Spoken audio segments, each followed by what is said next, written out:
Para mí es un honor poder participar de este momento de reflexión sobre los 503 años de la Reforma Protestante.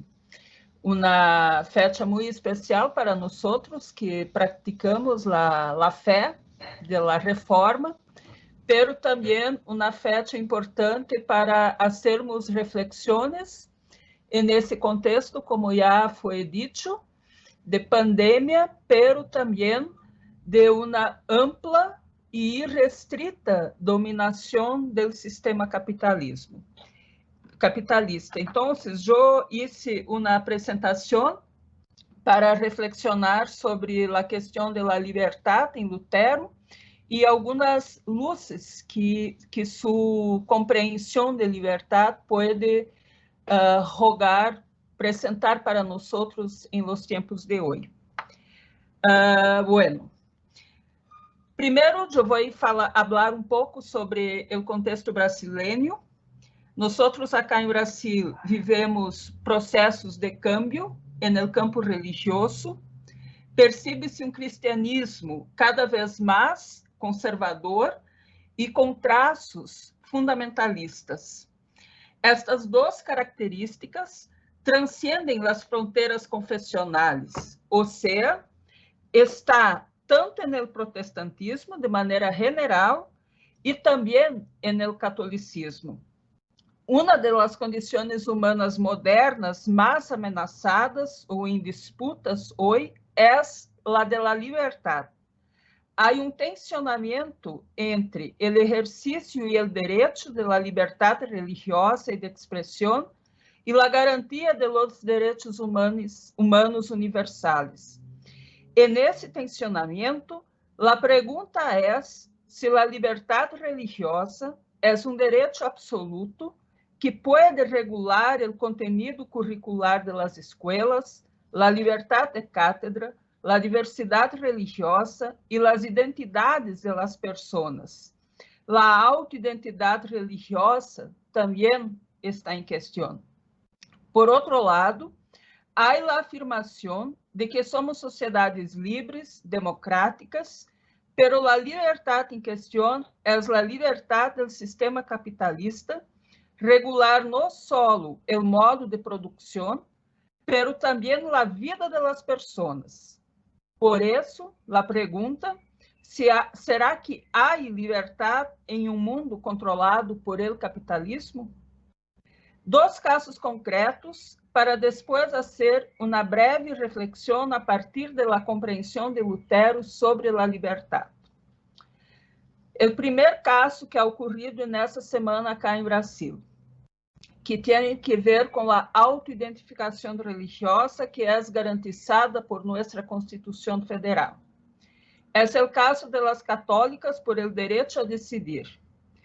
O desembargador José Carlos Ferreira Alves atendeu ao pedido da Organização Católica, Associação Centro Dom Bosco Fé e Cultura, e determinou que a ONG Católicas por el Direito a Decidir retire o termo católicas de seu nome hasta 15 dias. A penalidade será uma multa diária de R$1.000. O argumento que fundamenta essa decisão é o de que a Organização Católicas por el Direito a Decidir defendem o direito ao aborto em casos já previstos em lei, además de desenvolver projeto de implementar uma agenda progressista e anticatólica. Segundo a decisão, a atuação das católicas por el direito a decidir está em contradição com a doutrina católica romana, que compreende que a vida precisa ser defendida desde a concepção. O segundo caso tem que ver com a diversidade cultural. Um teólogo e antropólogo que trabalhou como missionário evangélico em Amazônia por uma década, foi nomeado jefe, diretor do órgão da Fundação Nacional del Índio, responsável por la proteção a indígenas isolados e de recente contato. El pastor ha trabajado durante muitos anos em la Misión Nuevas Tribos de Brasil, organização com origem em Estados Unidos que promove a evangelização de indígenas brasileiros desde os anos 50. O trabalho de esse teólogo em la coordenação de la FUNAI ha sido criticado porque su ênfase está no em la protecção, principalmente agora em la pandemia, para que os indígenas isolados de recente contatos não sejam contaminados, pero sim em sua ênfase em manter os missionários juntos a los indígenas. Em ambos os casos, o tema de la libertad está presente. En el primero, el desembargador que elabora sua argumentação no por la Constituição, pero por el derecho canônico. Disse que a organização católica por direito a decidir não perde sua liberdade de expressão. Em la segunda, o argumento é que os missioneiros podem apresentar Jesucristo para os pueblos indígenas. Isso tem que ver com sua argumentação de la liberdade religiosa. Então, reflexionando, a reforma poderia estabelecer processos de diálogos que possibilitem questionamentos, interrogações entre a tradição da reforma e a atual ordem social, econômica, política e religiosa. Esse questionamento tem duas vias. Uma hará com que as teologias da reforma se comuniquem e interaccionem com esse mundo globalizado, plural e governado por uma lógica capitalista que anula a liberdade humana em detrimento da ampla e total liberdade do capital. Então, hago duas constatações. A primeira, no século XXI, as liberdades humanas são fictícias. O ser humano não é livre. O que se tem é uma pseudo-liberdade que é consentida para satisfazer a vontade do capital. Essa pseudo-liberdade se expressa em aparente possibilidade de elegir o que se consome ou elegir quem vive e quem morre, segundo a necropolítica. A religião e suas compreensões de Deus tornam-se estratégicas nesse cenário. Pero a pergunta é, qual é a religião e qual Deus? A constatação 2. A lógica religiosa e o discurso sobre Deus que predominam nesse contexto de ampla liberdade para o capitalismo são as que estimulam e organizam os movimentos religiosos restauradores. E nesses movimentos alicerçam-se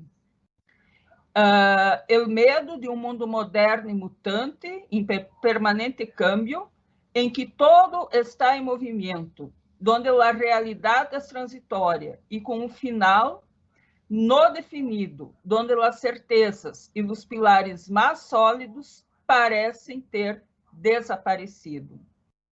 A próxima constatação: a reforma aconteceu em um período de grandes transformações sociais e religiosas. Também, naquele contexto, havia um pânico moral, que era a condenação e o inferno.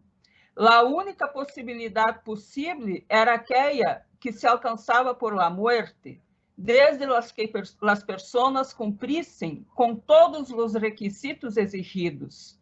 Então, nem mesmo com a morte, a liberdade existia. A reforma é consequência desse contexto de crises e transformações. É importante não olvidar de los vários movimentos considerados heréticos que antecederam a reforma, que tinham a seus próprios programas sociais que reinterpretavam a tradição religiosa e contestavam o sistema feudal, proporcionando experiências comunitárias alternativas. E no contexto da reforma, o mundo moderno, segundo Jung Mossung, derrotou o mundo medieval europeu, proclamando uma Buena Nueva alicerçada em dois pilares. O primeiro era que a vida sem sofrimento não deveria ser objeto de esperança somente para depois da morte ou para aquelas pessoas que aceitassem passivamente os dolores e os deveres de sua condição social.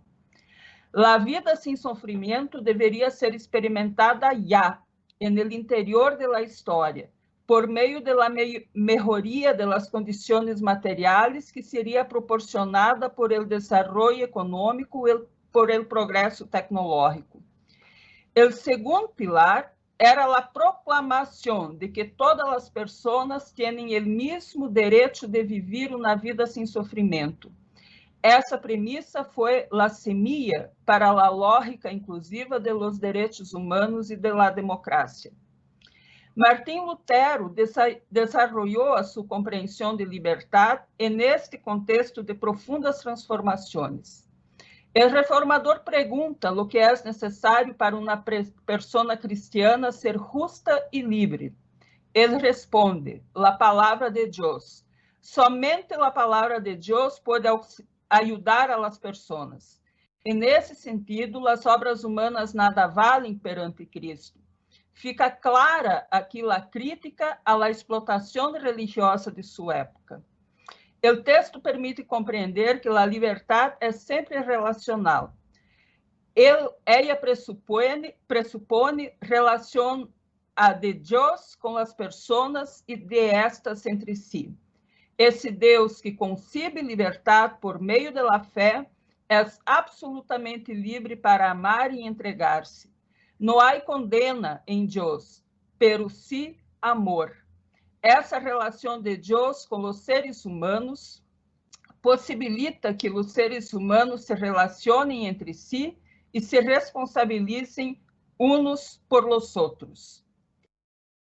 A liberdade, por lo tanto, também possibilita que a consciência, tener a consciência de nossas limitações humanas, para que possamos superá-las. É interessante observar essa presença religiosa no contexto do avanço do capitalismo reformado por el neoliberalismo. E nesse processo de profundas e rápidas mudanças, observa-se que o neoliberalismo promove a ideia de que a democracia e a participação de los cidadãos, promove a ideia de que a democracia não significa a ampliação do direito de decidir e participação de cidadãos e cidadãs. Isso, em la lógica do neoliberalismo, é o caos e o desordem. A democracia para o neoliberalismo representa a ampliação de permissão para que empresas e corporações financeiras explotem livremente tanto a mão de obra produtiva através da flexibilização das leis trabalhistas, quanto do meio ambiente através da flexibilização das regulamentações ambientais. Gradativamente, os contratos sociais que tinham a função de garantizar um mínimo de bem-estar e equilíbrio são rompidos e desechos. Nós nos encontramos, portanto, entre promover a justiça do mercado ou promover a justiça social. Quedamos-nos entre proclamar a lógica de Mateus 25, 29 a 30, porque todo o que se tiene se lhe dará, e terá em abundância, pero ao que não tiene, hasta o que tiene lhe será sacado. A sociedade moderna tem sido identificada por parte das igrejas como a grande inimiga de uma vida cristiana e reta e justa. As ameaças estariam nas transformações ocorridas em las estruturas familiares que se pluralizam e em la sexualidade.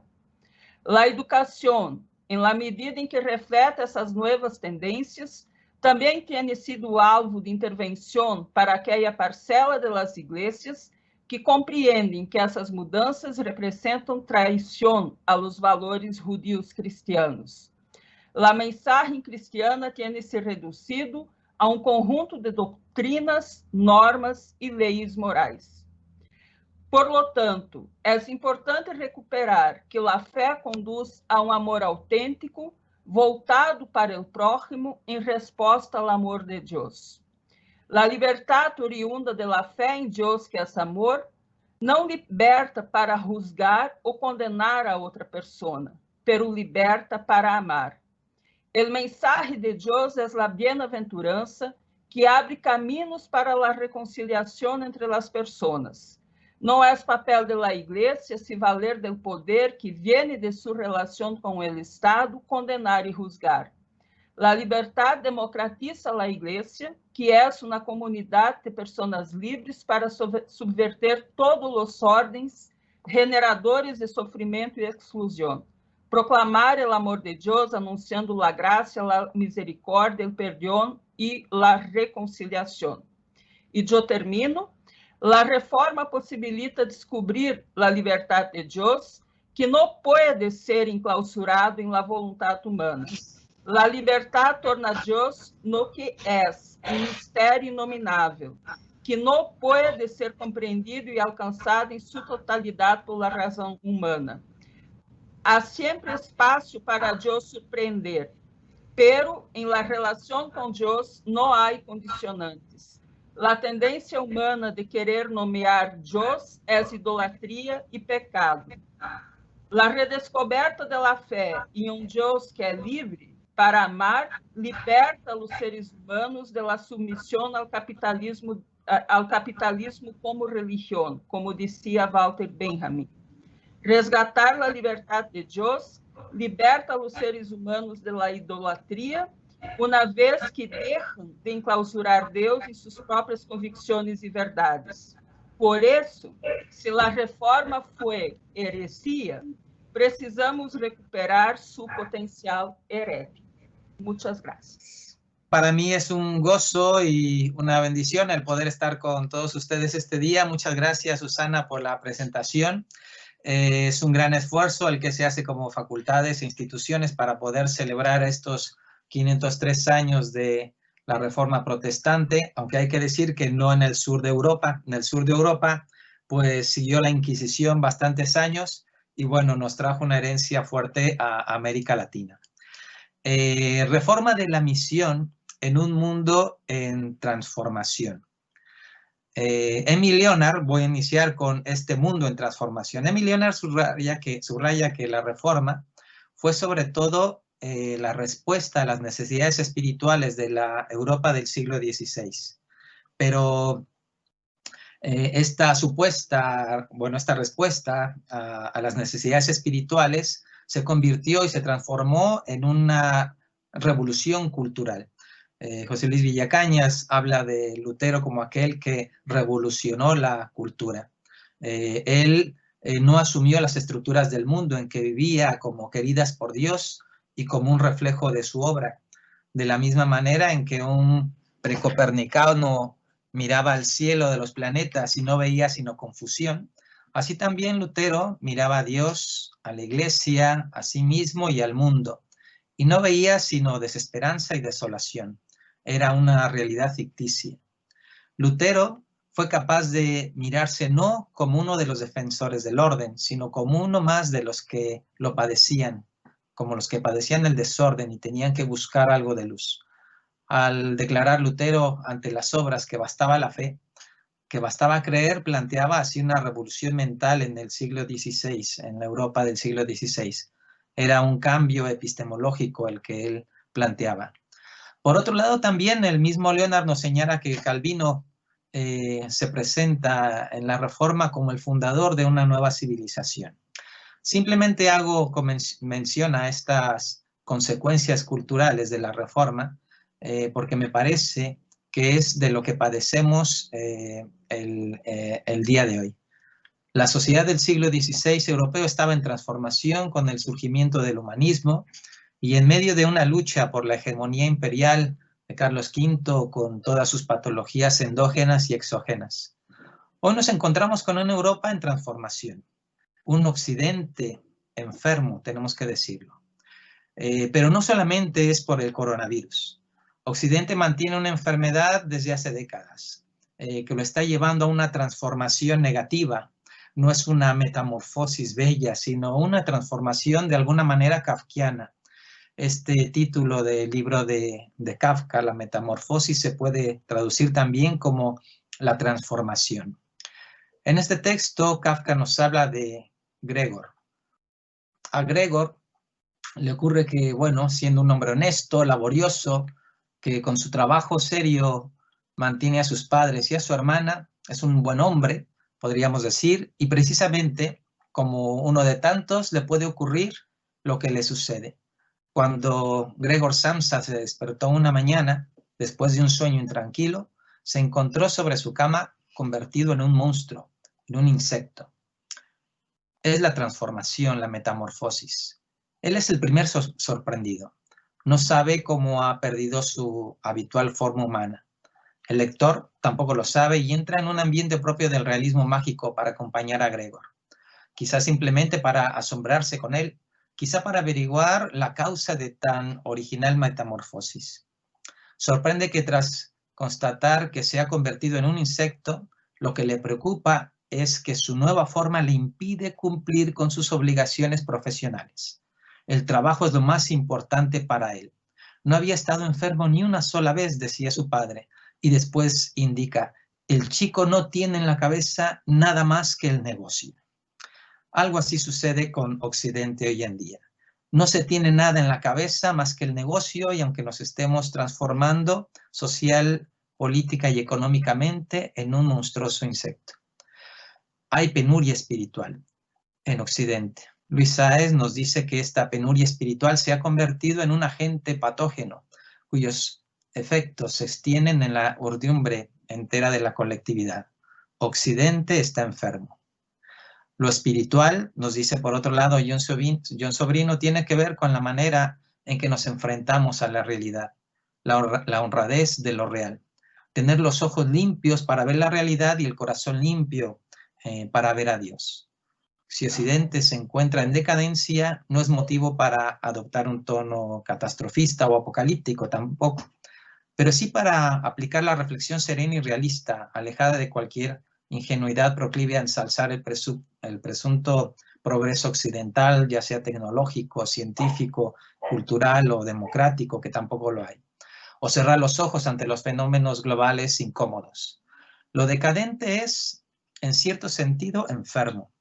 La cultura occidental está enferma. Significa que su subsuelo contiene patologías de civilización, pero también molestias. Es el nuevo malestar en la cultura. La patología en general como depotenciación de la vida, como deshacimiento, es lo que vemos en Occidente. La enfermedad no es lo contrario a la salud necesariamente, sino una vida que acontece en su impropiedad. Es de alguna manera un nihilismo negativo que convierte al ser humano, al ser, en una pura vacía y en una nada sin sentido. Tenemos entonces un vacío y una ficcionalización del mundo, como Romy nos comentaba hace un momento también. Las patologías del vacío son las más vinculadas a la civilización occidental presente. ¿Cómo se manifiestan estas? Solamente voy a comentar algunas de ellas. Por un lado, la más evidente, y como también ya comentaba Romy, pues es el capitalismo. Este es el primer fenómeno que llama más la atención, quizá el más patente, el más reconocible, pero que también el que hace y provoca más sufrimiento a nivel global. Se trata del fenómeno de un capitalismo que Europa exporta a nivel mundial y que crea la ilusión de autonomía, convirtiendo todo lo que toca en mercancía, sometiendo al ser humano a las leyes del mercado, engullendo para sí lo que debería estar dirigido al cuerpo social. Por otro lado, también se ve esta ficcionalización del mundo y esta autonomía ilusoria en esta conversión de todo lo existente en existencias. Se parece un poco al anterior en el capitalismo, pero con algunas diferencias. Es el enseñoramiento del hombre sobre el mundo. Existencias, es todo aquello que está como en las latas del mercado, ahí para ser cuantificado, acumulado, lo que está disponible. Y eso es lo fundamental, puesto que está puesto a disposición del ser humano. Hoy todo parece someterse a esa ley. Y tomamos, por ejemplo, la naturaleza. Por medio de esta altanera mirada, producto de una ficción de omnipotencia, el hombre occidental se convierte a ritmo frenético en un ser sin mundo, que convierte a todo lo que rodea y todo lo que le rodea en su propiedad exclusiva. De ahí, por ejemplo, el desastre ecológico que tenemos en este tiempo. Finalmente, la cuestión del arraigo y el desarraigo del mundo. Somos seres desarraigados, estamos en una sociedad móvil, cambiante constantemente, pero siempre en la misma situación. Es el nihilismo del hámster que está en su rueda, moviéndose, corriendo a todos lados, pero no va a ninguna parte. La reducción del actuar a pura operatividad también.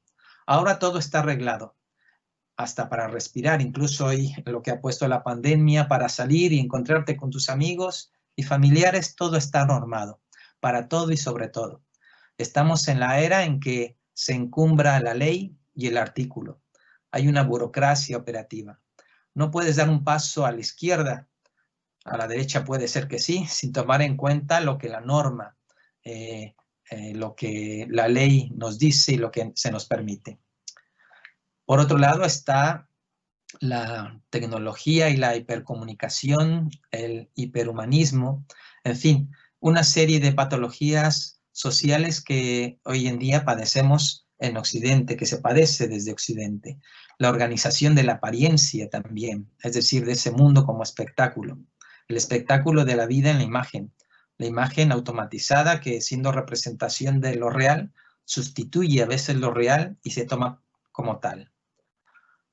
Otra de las grandes patologías que vemos es el horror a la verdad, a la parresía. De ahí el éxito de las fake news, por ejemplo. En medio de toda esta situación, hay quienes sufren y quienes padecen las consecuencias de esta ficcionalización del mundo. Solo comentar los grandes temas que están apareciendo en Europa, especialmente en el sur de Europa. Un occidente cerrado a la migración y a los refugiados. Y tenemos los dramas de Lesbos, en las costas de Andalucía, de Portugal, en Grecia, en Italia, y con un documento fuerte, sólido y sin misericordia desde Irlanda, donde se le obliga a los migrantes a tener que renovar sus documentos en el país de entrada. De esta manera no es que se les impida entrar, simplemente se les regula y se las abandona y se les deja entrar y se les deja morir. Es un occidente cerrado a la alteridad. Nos encontramos también con un occidente amnésico por el resurgimiento de las derechas radicales y los fascismos que nos encontramos hoy en día incluso en España y en Alemania mismo. Ocurre también que en Occidente se da la exacerbación del individuo, del individualista economicista, donde no hay más criterios, nada de solidaridad con la comunidad, sino que en toda decisión prima lo económico. Occidente se encuentra insensible, sin espíritu, apático. Ante el dolor solo lo que prima es lo económico. Ni el dolor de la migración, ni el dolor de los desahucios, ni el desastre ecológico. Todo pasa por la vara de medir de lo económico.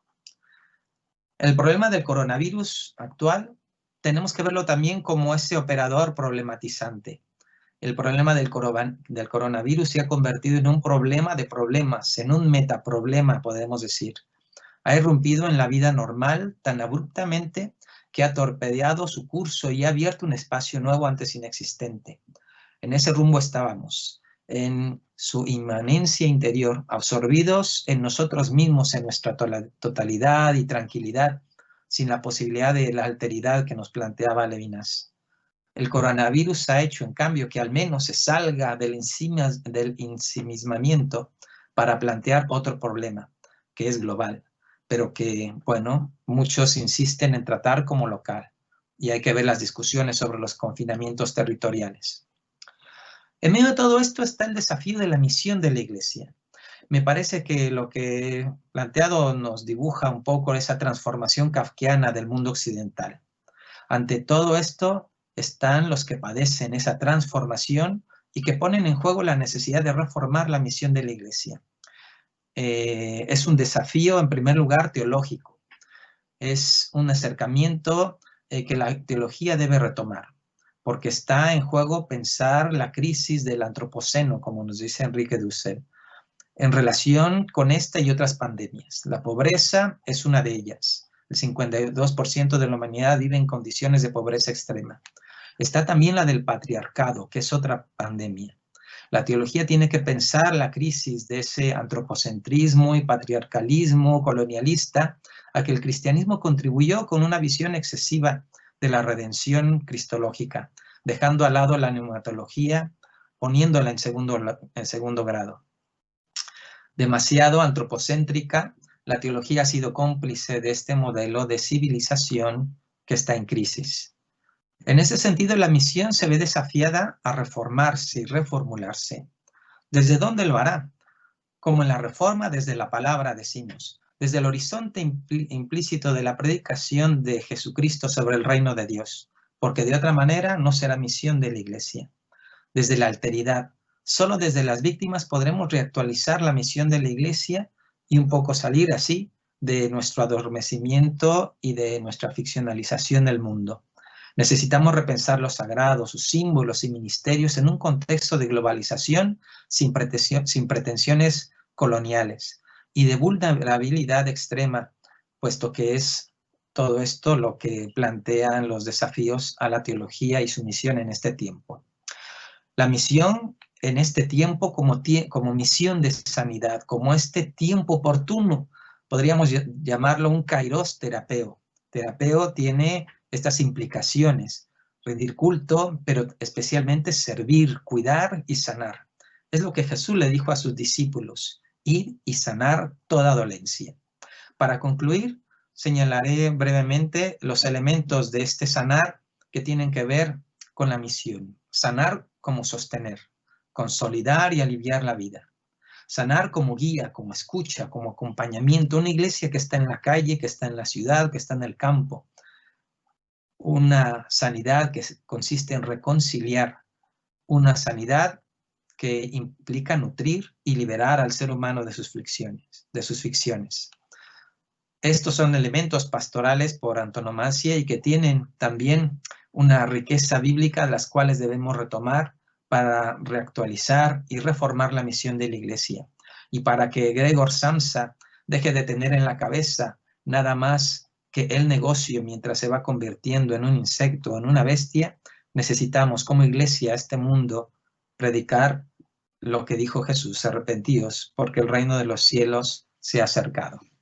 Muchas gracias. Quisiera, en primer lugar, referirme al título de esta presentación: La reforma de la misión en un mundo en transformación. Una de las tentaciones que podemos caer con este título es ponernos en los dos extremos del título de la conferencia. Y es que la reforma evidentemente es un punto importante. La transformación del mundo, el mundo en que vivimos, es otro punto importante, pero en el centro está precisamente la misión, la palabra misión. Y la primera pregunta que viene a mi mente al leer este título es si realmente necesitamos reformar la misión de la Iglesia. La respuesta a esta pregunta varía dependiendo de la perspectiva teológica del que responde, y que van desde aquellos que dicen que la misión de la Iglesia es permanente y eterna y fue asignada por Jesús a sus seguidores, hasta aquellos que simplemente ven la misión como el entorno social, político y económico de los creyentes como individuos y de la Iglesia como institución. Yo, por mi parte, asumo la misión de la Iglesia desde la perspectiva del pensamiento reformado, lo cual implica una renovación permanente de nuestros presupuestos teológicos. Los reformadores vieron a la Iglesia como una institución en desarrollo, o como diría Calvino, Ecclesia reformata semper reformanda. La Iglesia reformada siempre reformándose o en reforma constante. Este principio teológico nos indica que no hay nada incambiable o eterno dentro de la estructura y proyección de la Iglesia. Lamentablemente, el tiempo asignado de 15 minutos no nos da mucho margen para elaborar algunos puntos básicos. Sin embargo, vamos a esbozar estos que creemos claves cuando hablamos de la misión de la Iglesia. En primer lugar, quiero afirmar el aspecto contextual de la misión, que ya ha sido y será abordado seguramente por todos los presentadores. Hablar de misión desde el contexto estadounidense es todo un reto, porque querámoslo o no, aquí en los Estados Unidos somos, y aquí incluyo a la Iglesia también, parte de un imperio que rige, gobierna directa o indirectamente los destinos de muchos países.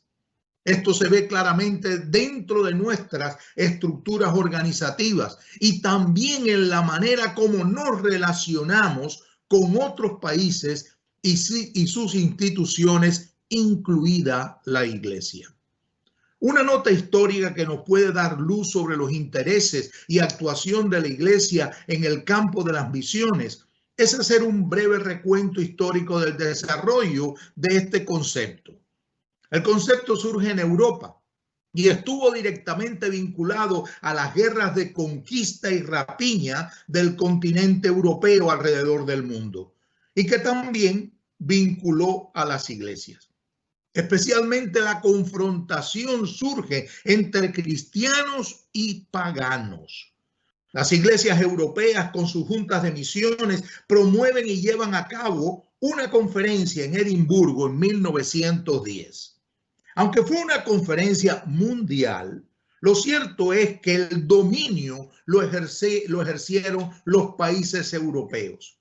Y América, léase Norteamérica, fue relegada. América Latina casi ni estuvo presente. El tema dominante de la conferencia fue el paganismo y la conversión de los países no cristianos. De los 9 volúmenes de conferencias y presentaciones de esta conferencia de Edimburgo, 7 de esos volúmenes están dedicados a cómo impactar el mundo no cristiano. Por ejemplo, cómo llevar el evangelio al mundo no cristiano, ese es un volumen. La educación en relación con la cristianización de la vida nacional. El mensaje misionero en relación con las religiones no cristianas, otro volumen. La preparación de los misioneros para responder al reto del paganismo, otro volumen. La sede de las misiones, que siempre era Europa. Las misiones y los gobiernos, es decir, 7 de 9 volúmenes dedicados a este tema. Estas situaciones estaban presentes en países musulmanes, hindúes o asiáticos.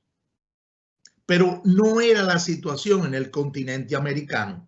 Y por eso esta conferencia declaró que la América Latina en particular no era tierra de misión, generando la molestia de las iglesias estadounidenses, que era la minoría en la conferencia. En respuesta, estas juntas misioneras de los Estados Unidos organizaron un congreso en Panamá en 1916 para no solo declarar a América Latina continente de misión, sino también para dividirse el continente como un pastel, en el cual a cada denominación le tocaba una zona y países de las zonas. Y a veces los países estaban divididos en zonas, como fue el caso de Cuba, que amplió o dividió la isla en 2 mitades, una para una denominación y otra para la otra mitad para otra denominación. Paradójicamente, los estadounidenses hicieron con los latinoamericanos en Panamá lo mismo que los europeos hicieron con ellos. Y de los 481 delegados en Panamá, solo 28 eran latinoamericanos. Y el lenguaje oficial del evento fue inglés. Hubo 2 nuevos congresos en Montevideo en 1925 y La Habana en 1929, en donde el liderazgo pasó a manos latinoamericanas. Pero la realidad es que estos congresos de misión jugaron un papel similar a las guerras mundiales. Es decir, reconfiguraron las esferas de poder eclesial y representaron una lucha por el control, la hegemonía y el poder. Lo cierto es que el tema fundamental, que era el concepto de misión, quedaba siempre intacto sobre el tapete. Ninguno de estos congresos inició una deconstrucción del concepto de misión. Ninguno de estos congresos inició un análisis epistemológico de la teología de la misión. Ninguno de estos congresos se planteó la validez del uso de esta palabra, la validez del uso de la palabra misión para caracterizar el trabajo y función de la iglesia. Por esto, tenemos que replantearnos seriamente el contenido y significado de la palabra misión. Cuando decimos que la iglesia tiene una misión, estamos equiparando a la iglesia con una empresa, organización o corporación que funciona con metas a corto, mediano y largo plazo. Esta visión de la iglesia viene de la influencia constantiniana, cuando la iglesia dejó de ser una comunidad perseguida para convertirse en reguladora de la sociedad y controladora de la sociedad y posteriormente perseguidora de aquellos que disentían. El Imperio Romano convirtió a la iglesia en un instrumento del imperio, usado para legitimar la validez religiosa de este imperio.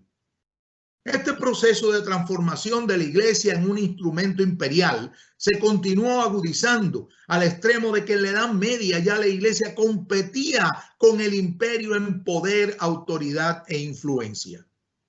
La iglesia asumió el rol de autoridad política y salió a conquistar nuevas tierras, llamando a esa conquista misión evangelizadora. En este momento la iglesia asumió la defensa de la colonia y promovió el coloniaje del imperio que representaba, ya fuese español, inglés, belga o francés. Cuando la colonia necesitó esclavos como mano de obra para afianzar sus conquistas, aquella iglesia validó la esclavitud diciendo que los indios y negros no poseían alma y por lo tanto eran animales y no humanos. Ciertamente hubo sectores de la iglesia que siguieron otros caminos, pero la jerarquía eclesiástica funcionó como promotora, validando las prácticas imperiales, coloniales y esclavistas.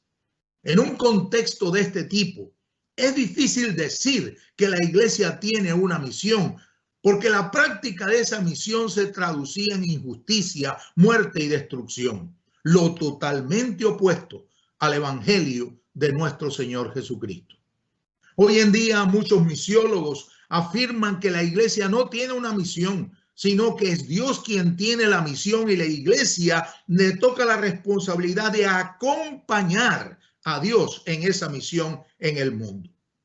Por lo tanto, cuando decimos que tenemos que deconstruir la misión, estamos hablando de deconstruir nuestro concepto de iglesia.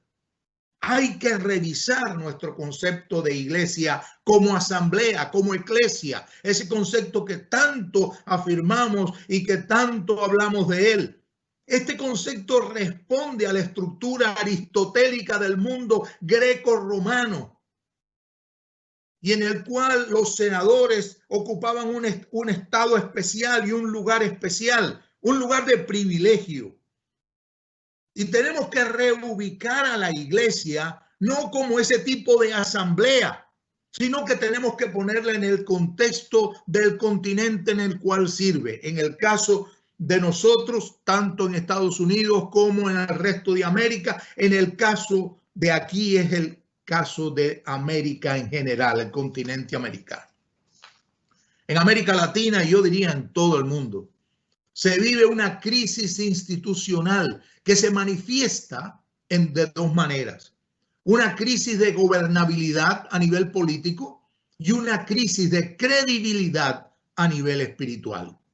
Hay varias respuestas a esta crisis y aunque no tenemos tiempo de desarrollarlas, podemos decir que las respuestas políticas son gobiernos de extrema derecha, de corte populista, como Trump aquí en los Estados Unidos y Bolsonaro en Brasil.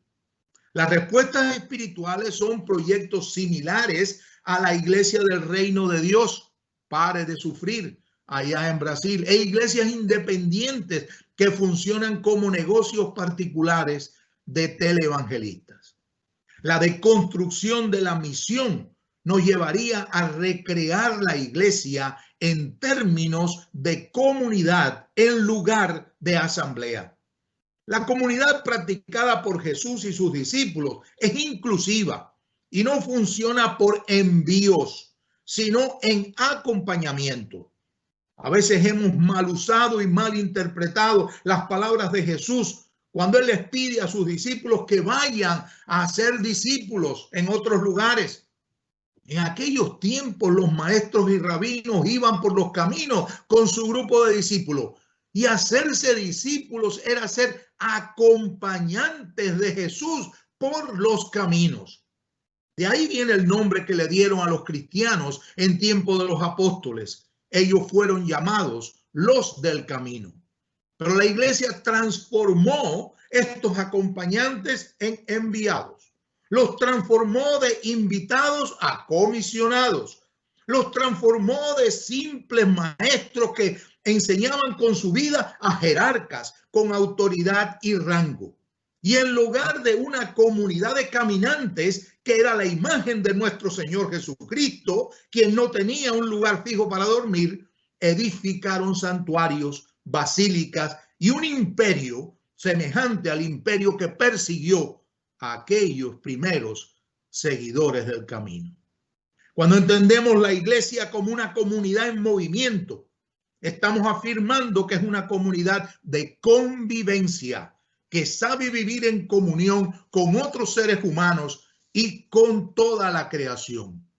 En otros momentos he afirmado que estamos a las puertas de una nueva eclesiología. La combinación de la crisis mundial por la pandemia del COVID-19 junto a la agudización de las contradicciones propias del sistema capitalista en el cual se ha fundamentado nuestro concepto de iglesia, nos está llevando hacia una nueva manera de ser iglesia. Las prácticas eclesiológicas de Jesús están más acordes con las limitaciones impuestas por la actual pandemia que los 21 siglos de herencia cristiana. En lugar de preguntarnos cuál es la misión de la iglesia en este tiempo, deberíamos preguntarnos cuál es el tipo de iglesia que necesita el Dios de la misión. ¿Tendrá valor el retomar el concepto de la iglesia del camino? Me hubiese gustado que algún escritor bíblico, lo cual no sucedió, hubiese hecho una encuesta entre los primeros discípulos para saber qué entendían ellos por iglesia y cuál era su responsabilidad como creyentes en aquellos tiempos de persecución. Pero aquellos hombres y mujeres aprendieron a vivir cada día sin saber si hay un mañana. Pero en las iglesias de nuestros días hemos confundido la eternidad de Dios con la eternidad de la iglesia. Y por eso nos desconcierta que se cierren los templos y desaparezcan comunidades. Sin embargo, esta fue la realidad permanente de la iglesia durante el primer siglo de la cristiandad, tan cargado de persecuciones y limitaciones. En aquel contexto, el valor de la familia como refugio natural de la fe fue primordial. Por eso la iglesia ha de retomar la imagen de la familia y del hogar y como seres naturales de la fe cristiana. Y en el contexto del hogar y la familia, ¿cuál es la misión de Dios? La iglesia que pone en práctica la misión de Dios acompaña a Dios en el rescate del ser humano y de su entorno natural, porque la salvación es integral e incluye la naturaleza y todos los seres vivos que interactuamos en ese contexto. Tenemos que promover leyes de convivencia para la construcción de un mundo mejor, no de una iglesia mejor. El punto fundamental es que la iglesia debe asumir la temporalidad de su presencia en esta tierra, sabiendo que ella no es el reino y solo es anunciadora de un reino que empieza en este mundo, pero que incluye no solo el planeta Tierra, sino todo el universo, la creación. Por eso, queridos amigos, Hablar de la reforma de la misión en un mundo en transformación significa para mí una sola cosa: dejar de ser lo que somos para asumir lo que Dios quiere que seamos. Muchas gracias. Reforma de la misión en un mundo en transformación. Mudanza y cambio han sido las primeras dos palabras que me vinieron a la mente cuando empezaba a reflexionar, a preparar lo que podría hoy compartir con vosotros. Poco hay de tan sencillo y a la vez tan complejo como la mudanza en nuestras vidas. Y la mudanza es, por un lado, algo innato y por otro lado es algo externo y desafiador. Buscamos resultados distintos y, sin embargo, tenemos resistencias internas que nos impiden de hacer diferente. A la vez, y sin que nos demos cuenta, todo está en constante cambio. Nuestro cuerpo, la naturaleza, viven en constante mudanza. La mudanza es algo que nos es intrínseco, parte de nosotros. Y la acción de Dios en el mundo, el cambio es una promesa de Dios. Miren, hago nuevas todas las cosas, como dice en Apocalipsis. Resistimos al cambio, pero el cambio es salvación de Dios. Es muy curioso cómo lo complicamos todo. Nos tiene aquí pendientes la reflexión sobre la misión. En primer lugar, lo obvio. Hablar de la misión es hablar de la acción de Dios, o de la relación de Dios con, para y por nosotros. Dios es el Dios siempre en misión, que nos invita a compartir con Él esta aventura, este camino. A los discípulos, Jesús envía con las palabras: ve y anuncia lo que has visto y oído. Jesús envía a los discípulos a ser testigos vivos de lo que han vivido en ese periodo de tiempo que han compartido con Jesús en los caminos de Galilea. Así la misión es ver, mirar alrededor y percibir que la gente lo que la gente necesita, que es que la gente está sintiendo, que es que la gente puede recibir de mí. La misión es anunciar. ¿Y qué vamos a anunciar en un mundo con tanta publicidad, con tantos anuncios? Vamos a anunciar el modo de vivir de Jesús, palabras y acciones llenas de misericordia, empatía, fuerza, esperanza y salvación. Nuestra misión es la misión del Dios que se involucra con la humanidad y encarna en ella, para con ella compartir su esencia y cambiar su destino. Misión es encarnación. En mayo del año de 2020, este año, estábamos ahí reunidos en el cementerio, unas 10, 15 personas, familiares más cercanas, llorando, aislados, delante de un cajón cerrado que llevaba un cuerpo ya sin vida. Se siente el dolor en el aire que se respira. Nos despedimos de alguien a quien amamos. Una mujer, una madre, una abuela, una tía. Y con todo esto llevamos en nuestro pensamiento el hecho de que esa mujer ha muerto alejada de sus familiares y amigos. Ha pasado las últimas semanas aislada y al final se ha muerto sola en una cama de hospital, sin un beso, sin una palabra de sus hijos. La hora es de lágrimas que caen desamparadas sin el conforto de un abrazo. A la distancia, una vecina, amiga cercana, tiene que seguir el funeral y despedirse desde lejos. La pandemia nos ha a todos cambiado la vida. Ha cambiado la manera como enterramos los muertos, cómo cuidamos o no los ancianos, la forma como educamos a las nuevas generaciones. Y sin embargo, la vida continúa. Y en nuestro contexto ahora, lo normal pasa a ser no ver el rostro de las personas, no abrazar, no dar aprietos de mano. Y eso de alguna forma nos hace crecer el vacío y la distancia. Esta es la realidad de nuestro mundo hoy. Un mundo cada vez más pequeño, con distancias que disminuyen con el avance de la tecnología, a la vez un mundo más dividido, alejado y que no sabe dónde ir. Y cuando estamos perdidos, hay que recordar nuestra misión. Nuestra llamada no depende de contextos, de situaciones del entorno. Nuestra llamada es ir y hacer lo que hemos visto y oído de Jesús. La misión es movimiento y se presenta como un desafío dinámico, integrado e integral.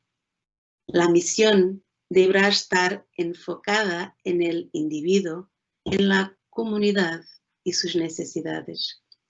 La esencia de la misión siempre tendrá que incluir la compasión, el perdón, la cura y la esperanza. Jesús nos ha enseñado cómo hacer misión, mirar al otro, darse cuenta de lo que es que él necesita, lo que le duele, es estar sensible a lo que quiere o desea el otro, actuar de acuerdo con lo que el otro expresa como necesidad. Bendecir y enviar para que el otro sea también agente de cambio y esperanza. Toda la misión de Jesús empieza con diálogo. ¿Qué quieres que haga por ti? Hacer misión no es asumir o presumir que todo lo sabemos y que todo lo tenemos. Misión es encarnación, es aceptación y respeto, es empatía con el otro que es semejante a mí, pero que tiene su propia historia, su propia experiencia, sus perspectivas y necesidades propias. Aceptar la misión de ir es estar dispuesto a vivir las palabras de Isaías. Heme aquí, envíame a mí. Somos las manos de Dios para hacer su trabajo. Somos los pies de Dios para poner en marcha la libertad y el amor. Somos la voz de Dios que lleva buenas noticias. Encarnamos nosotros el Evangelio que la gente puede leer a través de nuestras obras y palabras. El gran desafío de la misión hoy es tener la capacidad de mirar y ver lo que está pasando alrededor de mí. Es desarrollar la sensibilidad para leer lo que no está escrito, escuchar el silencio de los que claman por justicia. Es tener compasión, es estar presente, es ser presente, es estar comprometido con el bien común. Puede que el avance de la ciencia y de la tecnología nos hagan creer que todo lo podemos, que todo lo controlamos. Delante de esta realidad de la pandemia, el mundo nos está diciendo que no es así. Viene un virus invisible que no sabemos dónde está y nos pone a todos locos y sin poder responder. Por lo tanto, no desmayemos, porque el camino es una constante y a nosotros nos fue pedido que construyamos el reino de Dios en estos cambios de la historia, con la seguridad y certeza de que a nosotros nos ha sido pedido que seamos la misión de Dios. Amor, gozo, paz, paciencia, benignidad, bondad, fe, mansedumbre y templanza.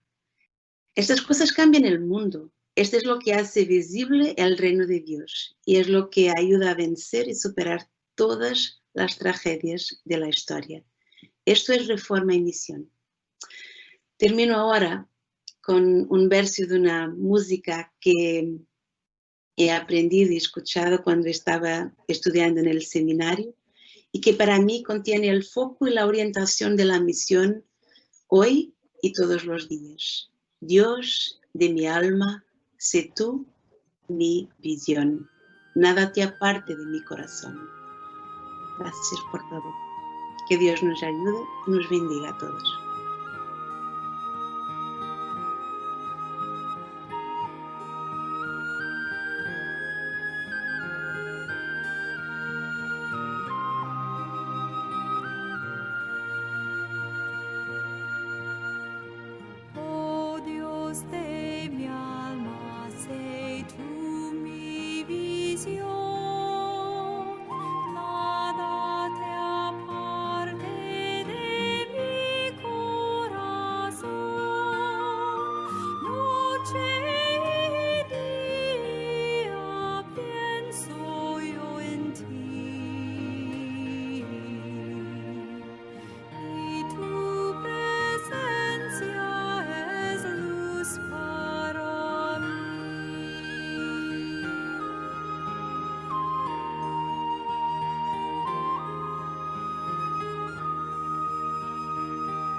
Vanas no anhelo, Señor, ni el juego alabo de la adoración. Tú eres mi herencia, tú mi porción. Rey de los cielos, tesoro mejor.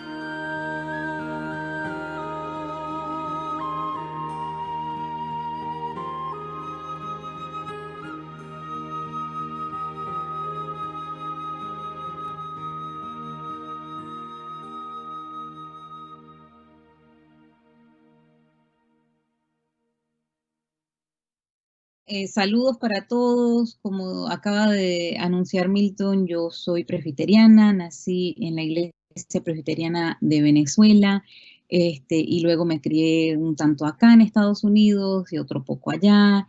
Y como oyeron, yo doy clases en un ambiente muy secular, aunque también doy clases en seminarios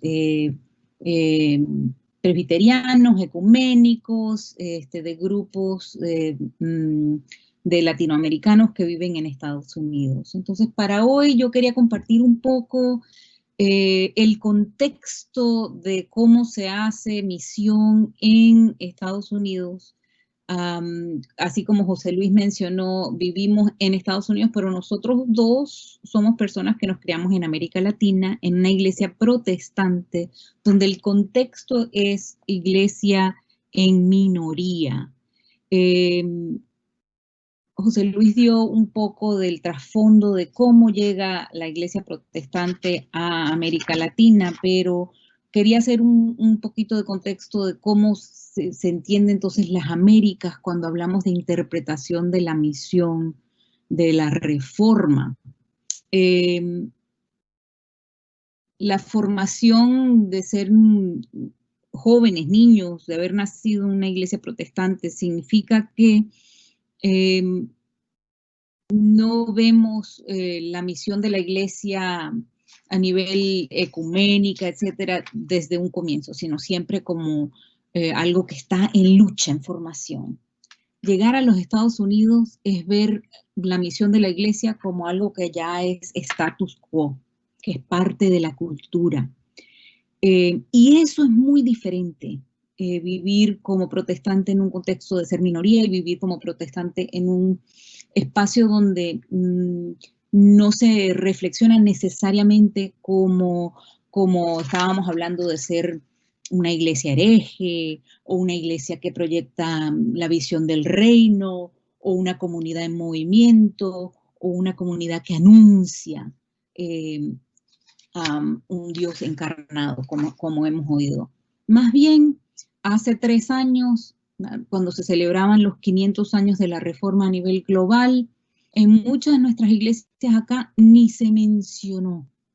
Les aseguro que este domingo en muchas de las iglesias o el domingo pasado ni se menciona que es domingo en donde celebramos y recordamos el momento de la Reforma, donde ser protestante es algo que ha sido enraizado en la cultura, y entonces estamos hablando de una cultura donde los valores de la Reforma, como valores de personas que vinieron acá a este contexto americano de una Europa en crisis, han sido reinterpretados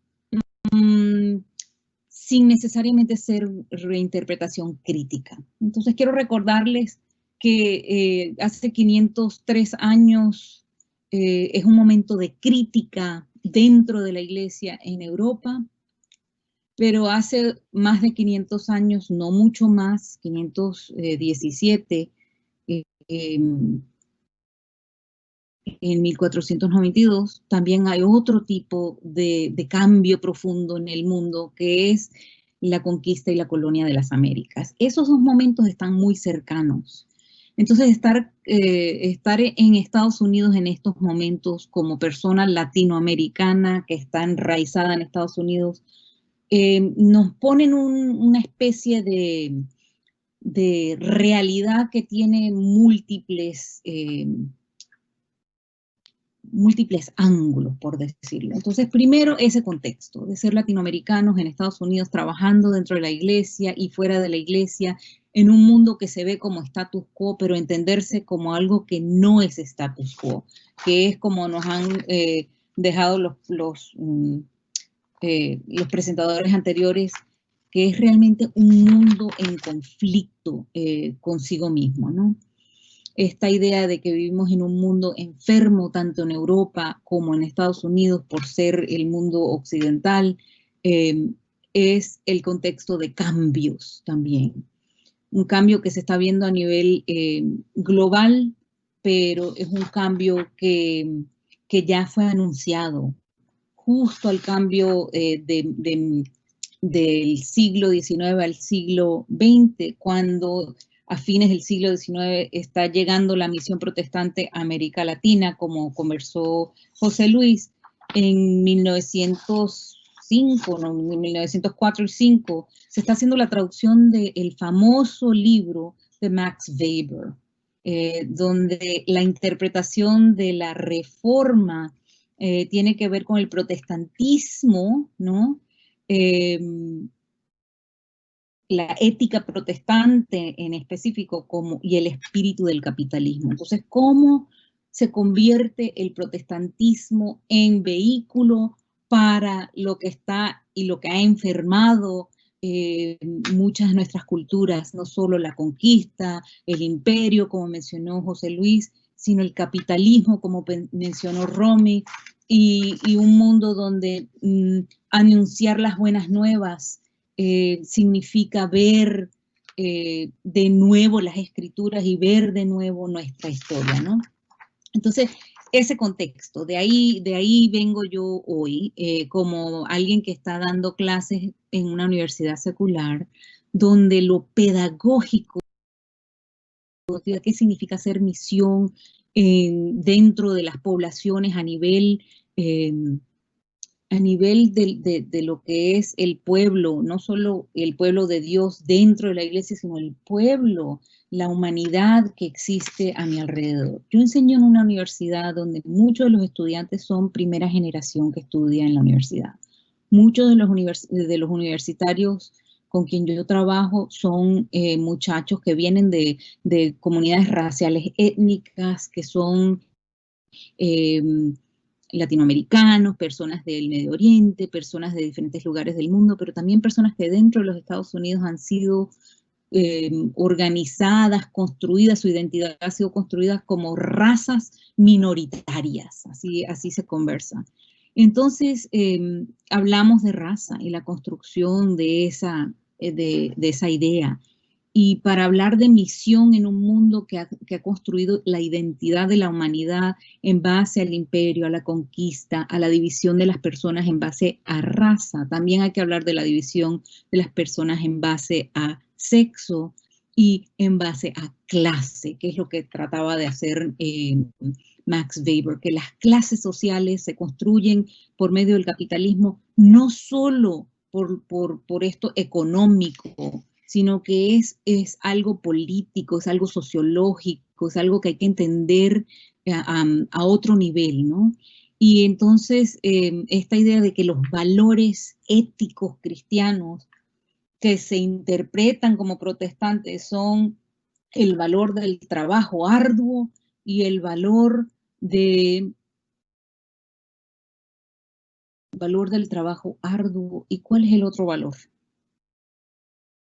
Si estuviéramos en una clase, me contestarían que el valor del progreso. ¿Qué significa pensar en el progreso desde la perspectiva de misión o perspectiva de lo pedagógico? ¿Cómo es eso de que organizamos una nueva lectura de la realidad en base al progreso? Una interpretación, una narrativa que se va construyendo sobre sí mismos, por ejemplo, en este país, no como minoría, sino como mayoría, desde la perspectiva protestante. Ser mayoría protestante significa que se construye una narrativa que dice, estamos en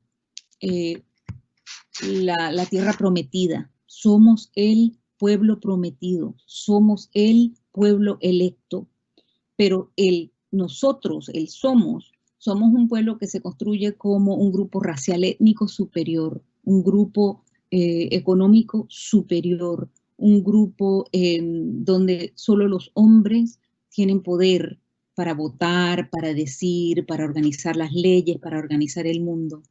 Entonces, eso es lo que se va construyendo como progreso, donde las narrativas de los pueblos que ya vivían en las Américas dejan de existir. Las narrativas de los pueblos que se van vendiendo y comprando y robando de un continente a otro, esas narrativas se van prohibiendo, donde se construye un mundo donde cuando ya llegamos al siglo XX y Max Weber está haciendo este análisis, el progreso significa exportar un tipo de vida a otras partes del planeta, ¿no? Entonces, lo pedagógico para mí también implica que tenemos que hablar de migraciones, de poblaciones que van moviéndose de un lado del planeta hacia otro y dentro del planeta hay tantos cambios como mencionaba Israel antes, ¿no? Y en Estados Unidos se está viendo, como en Europa, una gran movilización de poblaciones de pueblos que fueron anteriormente conquistados y colonizados y neocolonizados. Entonces hay una gran movilización de personas de todo el planeta, pero aquí en Estados Unidos en específico, de América Latina, Asia, Estados Unidos, que sean o no sean protestantes o evangélicos, vienen de un mundo que culturalmente es católico. Aunque existe una pluralidad enorme en América Latina, todavía somos culturalmente católicos romanos. Y que una persona protestante interpreta esto de las migraciones y de los cambios sociales desde una perspectiva de lo que fue la reforma en Europa, la vida, por ejemplo, de Juan Calvino en Ginebra, en la construcción de un mundo donde nuevo orden, nueva forma de trabajar en comunidad, con nuevas perspectivas, en un mundo donde todo estaba cambiando, donde todo era violento y llegaban poblaciones enteras a Ginebra, donde no se sabía si esa gente ya tenía familias o tenía algún problema en donde salió. Simplemente se aceptaba a la gente y llegaba esa gente a ese nuevo mundo y se organizaba como comunidad. Entonces, primero eso del contexto y los valores. Segundo, el contexto de cambio que estamos viviendo. Sí, un cambio donde estamos viviendo la pandemia, donde estamos viviendo elecciones nacionales acá en Estados Unidos que tienen impacto a nivel global, donde estamos viviendo todo este cambio de poblaciones constante, porque no es nuevo. Toda la narrativa entonces de esto de progreso y trabajo, se empieza a disolver, porque la realidad no es eso. La realidad es que han habido poblaciones completas que han trabajado como peones, como pueblos esclavizados, para construir esa economía, donde se le ha robado las riquezas naturales a medio planeta, donde hoy día hablamos del primer mundo y el tercer mundo, pero realmente hablamos de una tercera parte del planeta y 2/3 partes del planeta, el norte y el sur. Donde en el norte una cultura status quo de cristianismo, de protestantismo, deja de ser status quo, donde se rechaza hoy día, los estudios sociológicos nos indican que hoy día se rechaza la religión en el norte del planeta, mientras que en el sur del planeta la religión crece. Los jóvenes son miembros no solo de iglesias, sino de religiones a nivel global. ¿Por qué esas diferencias? ¿Qué significa eso de progreso?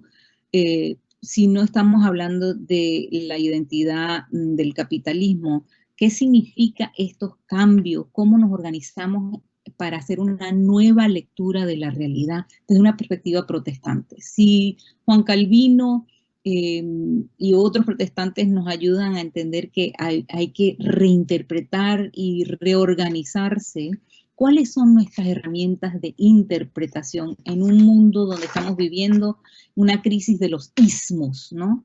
El fascismo, el imperialismo, el militarismo, el individualismo, el patriarcalismo, el fundamentalismo, etcétera.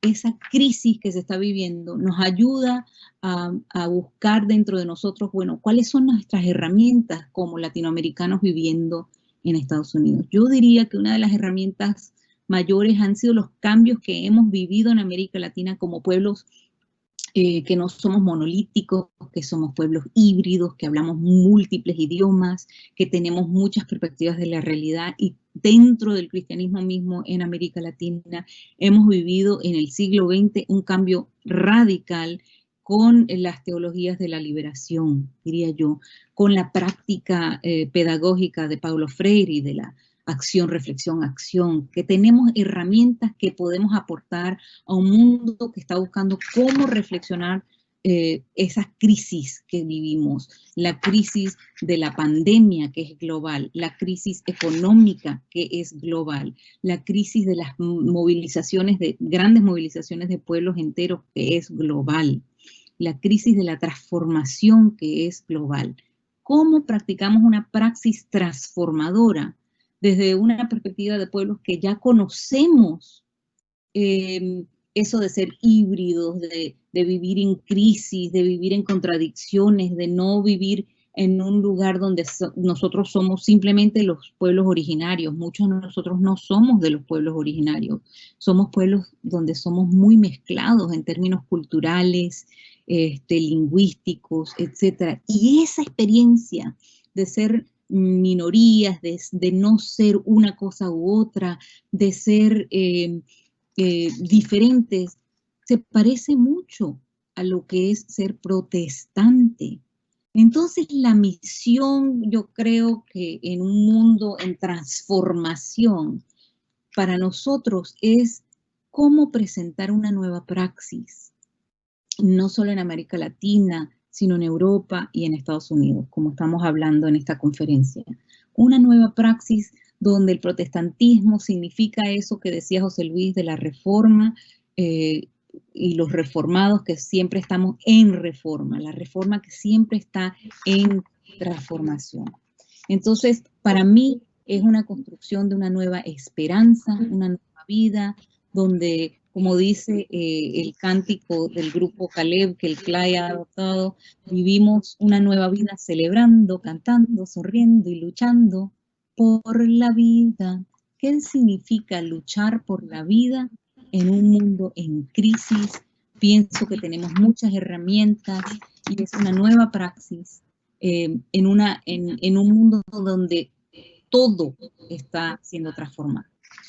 Sabemos que en términos de lo que es un mundo en transformación, también tenemos que reconocer que es un mundo transformado. Y esa es la tensión que muchas veces nos estamos colocando previamente y posteriormente a la irrupción de lo que es la pandemia del COVID. Sabemos que en la historia mundial han ocurrido varias epidemias. La diferencia con respecto a otras es que esta vez ha irrumpido en el marco de una crisis civilizatoria de implicancias y dimensiones múltiples, en medio de procesos globales, regionales, nacionales, entrecruzados por fuertes desigualdades que ya afectaban a la mayor parte de la población. Por lo tanto, la actual crisis que vivimos no solo es epidemiológica y sanitaria, sino que también abarca otra multiplicidad de problemas que requiere de simultáneas e integradas soluciones y posibilidades, donde a mí me parece que justamente la ética, y en nuestro caso la ética protestante, por la condición de la dignidad humana y las demás criaturas de nuestra casa común, no solo debe ser considerada, sino que también debemos aportar desde esa perspectiva. El siglo XXI trajo consigo una serie de hechos, y me voy a referir muy rápidamente a algunos de estos hechos, porque demuestran la interrelación que existe no solamente como centralidad la economía y las finanzas, sino cómo se vincula también a lo que es la seguridad frente al sistema, como se dijo aquí, al sistema capitalista que de alguna manera tiene su lógica centrada en lo que es la regulación de nuestras vidas, desde lo que es el consumismo hasta lo que es también las finanzas. El primer hecho, el atentado a las Torres Gemelas en Nueva York en septiembre de 2000. Inauguró una tercera ola de la cultura de la securitización, de lo que es la seguridad, en las relaciones internacionales marcada por una disciplina del miedo. Se profundizó la tendencia a militarizar las agendas estatales y la presencia pública de las Fuerzas Armadas en nuestras vidas frente al temor del terrorismo y sus hipótesis de conflicto. Es más, se llegó al consenso de la Declaración sobre Seguridad en las Américas en 2003, donde se afirmó el concepto de seguridad multidimensional, consolidando el paradigma de las nuevas amenazas en aspectos políticos, económicos, sociales, de salud y ambientales. Es decir, que casi todos los problemas, por no decir todos, pueden ser considerados en el hemisferio una potencial amenaza a la seguridad. Y eso ha tenido repercusiones hasta el día de hoy. Pero quiero referirme a un solo hecho que vincula esta securitización con lo que es la economía. La guerra de Estados Unidos de Norteamérica contra Irak fue una consecuencia directa de la securitización como política externa que repercutió en la política monetaria de la Reserva Federal. Al asumir erráticamente o especulativamente una posición de disminución de tasas de los fondos federales y luego subirlas en el periodo de 2003 a 2006, lo que desembocó en la crisis de la burbuja inmobiliaria de 2007 y la crisis económica y financiera de 2008. Este es un excelente análisis que hizo Víctor Javier Erazo Pantoja con relación a la asociatividad entre lo que es el atentado de las Torres Gemelas, la cuestión de la securitización y lo que es la crisis financiera. Esa crisis financiera que en realidad, como dice también Víctor Fabián Coca Reyes, otro politólogo y economista, es una crisis económica que a nivel internacional tuvo los efectos de que prácticamente siguen repercutiendo en la vida de millones de seres humanos en el presente y también hacia el futuro, al menos que nosotros modifiquemos algo sobre ello. Lo que la crisis financiera global del 2008 trae es justamente la aparición de lo que se llama en la actualidad el Grupo de los 20. Este Grupo de los 20 países más ricos integra también los países emergentes, como es en el caso de América Latina, Brasil, México y luego Argentina se sumó. Este grupo de los 20 que surge a raíz de la crisis de 2008, en principio fue la reunión de ministros, ministras de Economía y de presidentes de los bancos centrales. O una vez más, cómo proteger un sistema que la crisis de alguna manera repercutió en millones de personas para poder ser resuelta.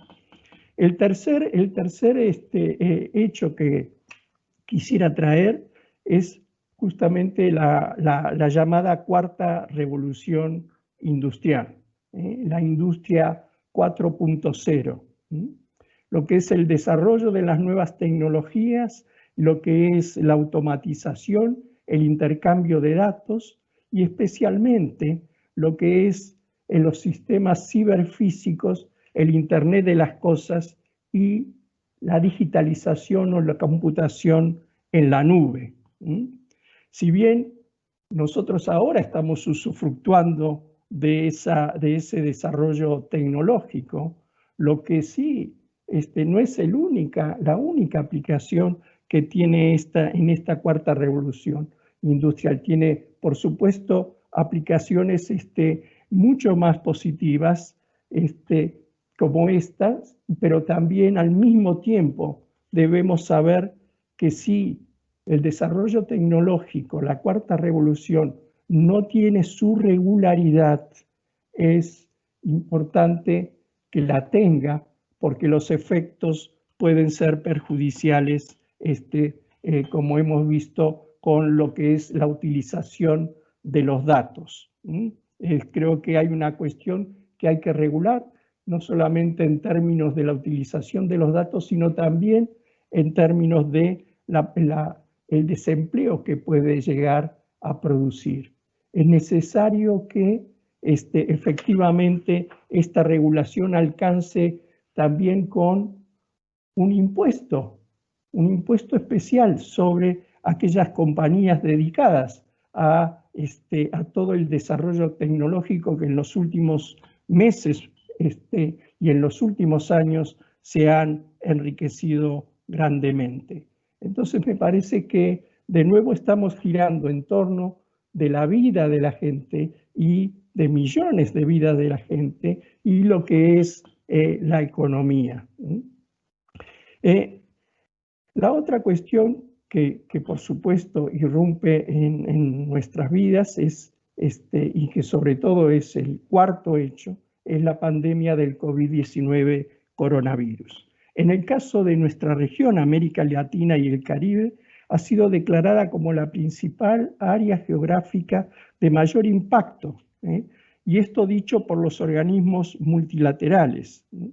Y también lo que es especialmente esto dicho por las condiciones y los problemas estructurales que tiene a nivel económico, social, cultural y ambiental nuestra región. A ello se incluye la ampliación de las desigualdades afectando el ejercicio y acceso a los derechos humanos, incrementando las discriminaciones como el racismo, la xenofobia, la homofobia y la misoginia, en especial a quienes están en situaciones de vulnerabilidad y pobreza.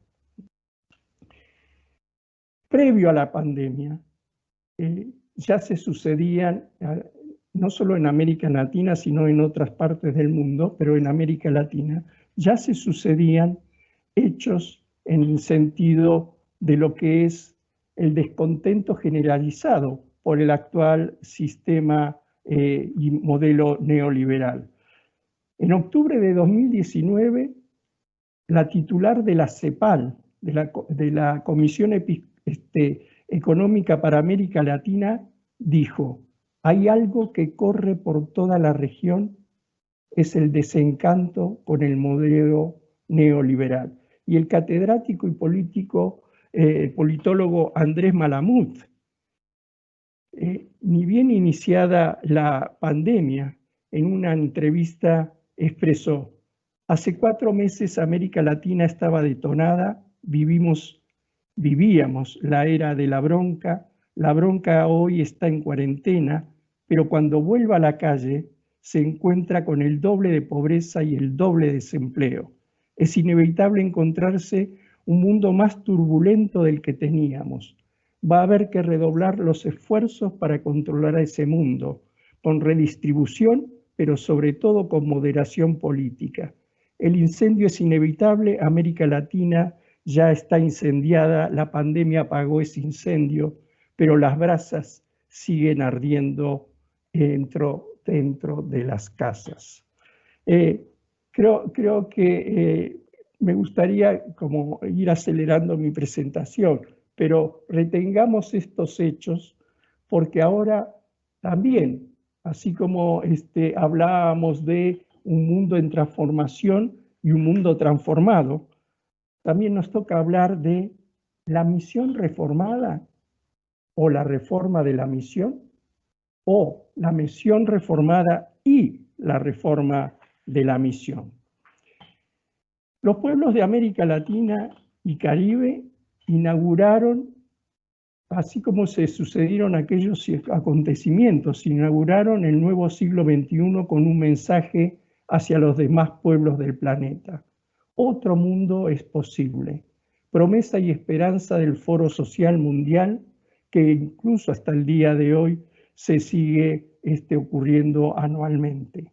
Ello implicó un espíritu emancipatorio, un ánimo solidario, una unidad enriquecida por la diversidad, una visión holística de la creación donde lo corporal es parte de la relación integral con el ambiente. Además, el reconocimiento de las espiritualidades indígenas y las religiosidades populares ha nutrido y retroalimentado un espíritu de resiliencia y resistencia a las adversidades, desde las cosmovisiones de los pueblos tradicionales y originarios como el buen vivir y el bien vivir.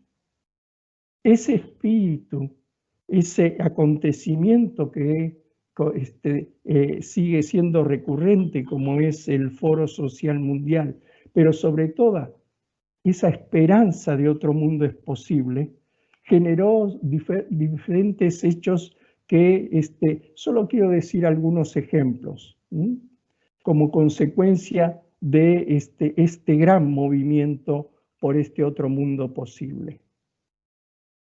El no al ALCA, que fue un amplio movimiento político social llevado adelante por algunos gobiernos, partidos políticos, sindicatos y organizaciones sociales de todo el continente americano, con el fin de oponerse al área de libre comercio de las Américas, que tuvo como resultado la paralización definitiva del ALCA en noviembre de 2005, cuando se reunió la Cuarta Cumbre de las Américas en Argentina.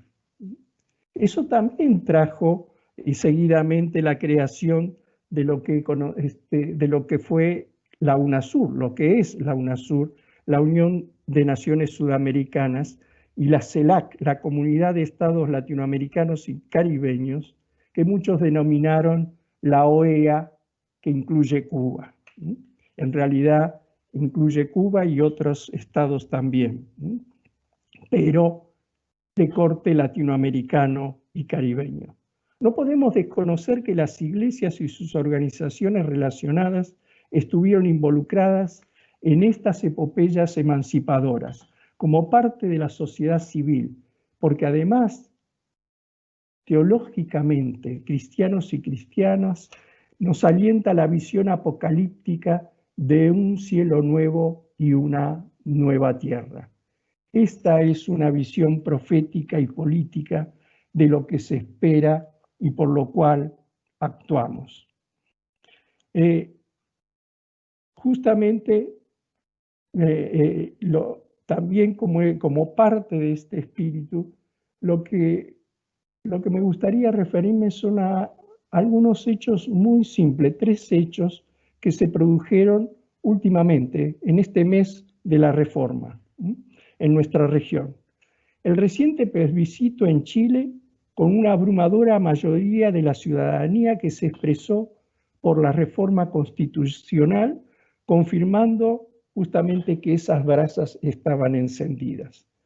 Y además quebró el mito de que el pueblo evangélico iba a responder con un no a la reforma constitucional.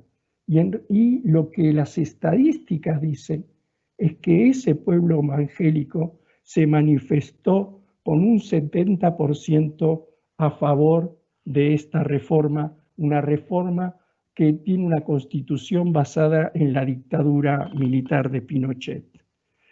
La otro acontecimiento es el pueblo de Bolivia, que volvió a recuperar su democracia arrebatada.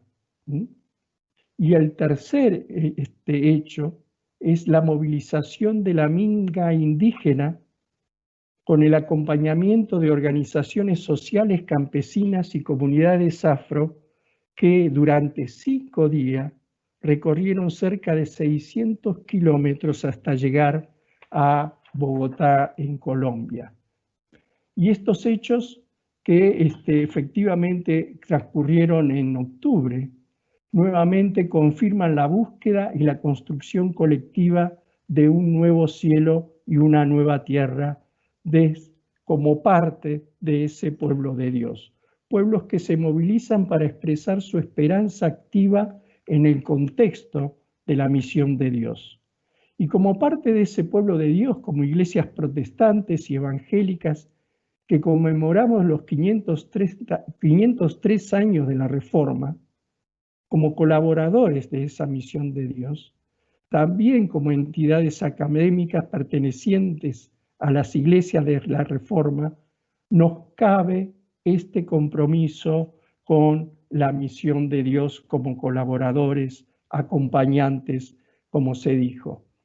Que el espíritu que llevó a la Reforma nos motive e inspire a continuar reformándonos y evitemos el riesgo de cristalizarnos en el acontecimiento histórico y el hecho meramente conmemorativo.